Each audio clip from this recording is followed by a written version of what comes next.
আসসালামু আলাইকুম। আজকে বানাবো আমি মিষ্টি, দুধ দিয়ে মিষ্টি বানাবো। এটা খেতে অনেক মজা হয়। এটা বানিয়ে আপনারাও ট্রাই করবেন বাসায়, ভালো লাগবে। কি করাস আমার?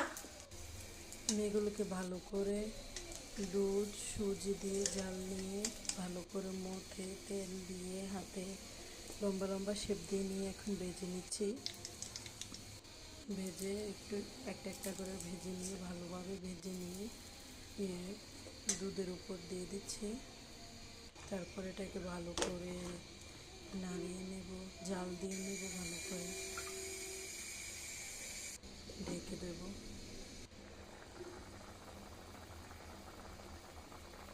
ভালো করে ফুটিয়ে নেব।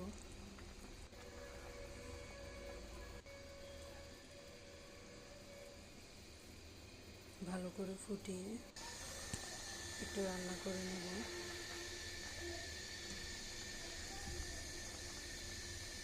যাতে এটার ভিতরে সব কিছু ঢুকতে পারে।